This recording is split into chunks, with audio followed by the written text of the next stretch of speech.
lovely to see you. So, how many of you watched the Pats game last night? Yeah, almost everybody, about 3/4 of us, yeah. So I had a really great spiritual lesson during the game last night.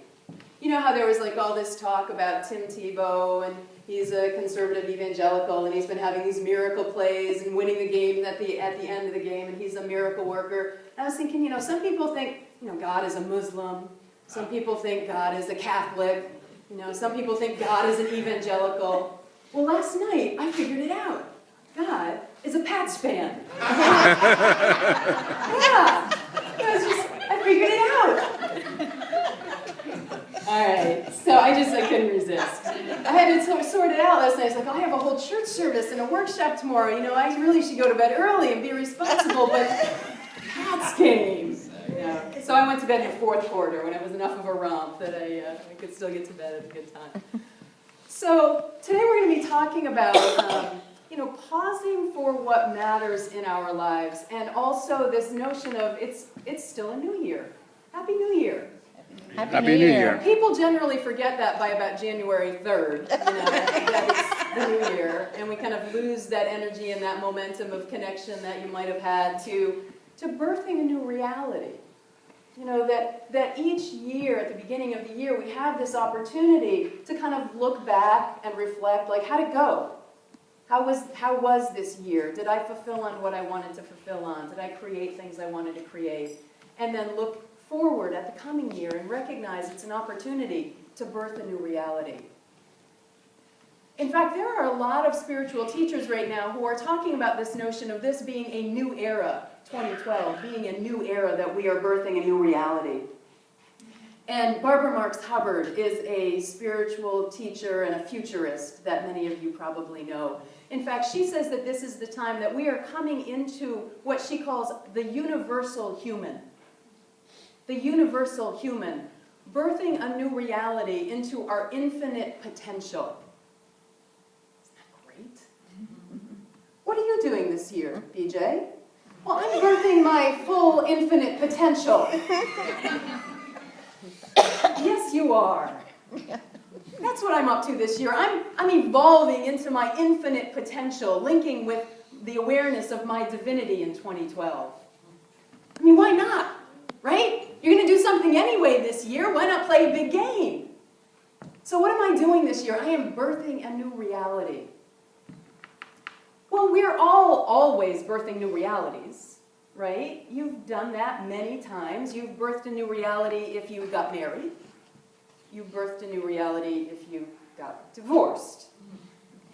You birthed a new reality when you got an education, when you started a new business. Many of you birthed a new reality when you began addressing your shadow side. Perhaps, you know, that dreaded first day of therapy. Some of you had the courage to go into your first 12-step meeting. And then if you had the courage to go back, you birthed a new reality. But let's face it, most often, we're just kind of going about life, right? You're not really like sitting around thinking, what new reality am I going to give birth to right now? For the most part, what we're doing in life is just kind of like humming along. It's what I call living by default rather than by design. So in this new year, this new era of awakening, one of the ways that we can begin to birth a new reality is by pausing, to look at the aspects of consciousness that will give rise to a new reality.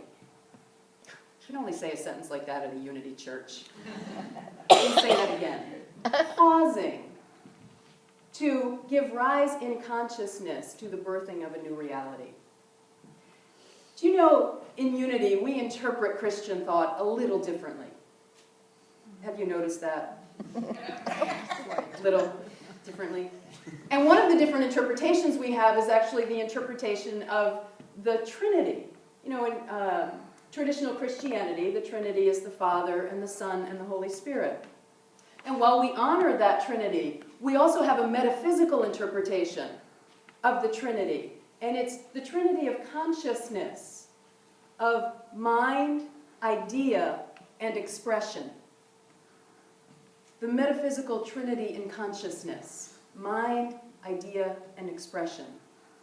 Now, when I say mind, I don't mean that little yummy, yummy, yummy, yummy, yummy, yummy thoughts and upsets and opinions, and I don't mean that individual brain that's always talking to us. Not that one.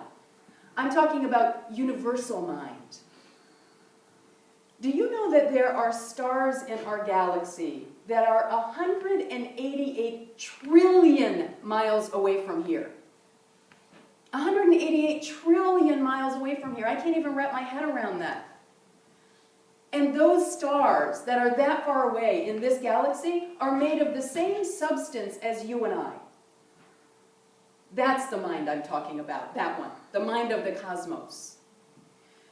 And when you go within, pausing for what matters, and connect with that divine mind, you get flooded with divine ideas.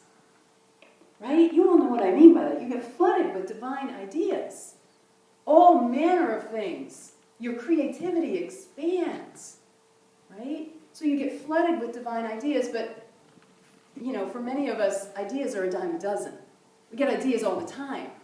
You are highly creative, highly intelligent, highly conscious people. So ideas are not the issue. Then the next question is divine expression. What am I going to do with that divine idea? How am I going to express it in the world?